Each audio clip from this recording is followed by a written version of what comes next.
People embracing and shaking hands is a pretty common sight at any airport, but those given out Monday at Fort Hood's Gray Airfield were done in remembrance of possibly one of the greatest huggers of all time. 2, 3. This unveiling ceremony is for Elizabeth Laird. The actual plaque was not far away, by the door to the deployment room at Larkin Terminal.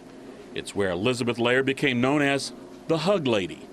Her daughter, during the ceremony, said each embrace came with a prayer. Mother believed in the protection of Psalms 91. That's why it was so important every time somebody was deployed that she handed them a Psalms 91 card.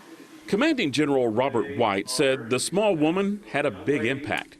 He estimates she hugged more than 500,000 troops as they left for missions and later returned. Put that in perspective. The active component of your Army is not yet even at 470,000.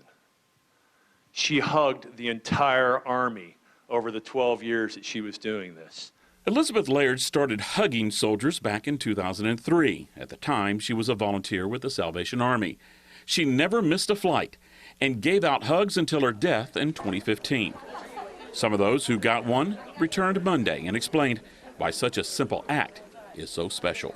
It meant a foretaste of, like, my wife's not here, my children aren't here.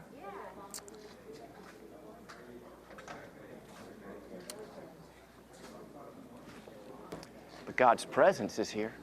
You feel the embrace long after the hug, because you think on those days where you might be lonely or hot or boring or scary, that somebody cares about you, at least one person. A private group is in the process of raising money for a statue, and while Laird's family is in support of that effort, they tell me that the big idea behind that small plaque in the terminal is what's important. She would say it's too much. She probably would, and she also would be humbled. Laird's son and daughter want the hugs to continue and say it doesn't matter where or when they're done. We, as a whole, when we see somebody, we should go up there and hug them and thank them for all they do.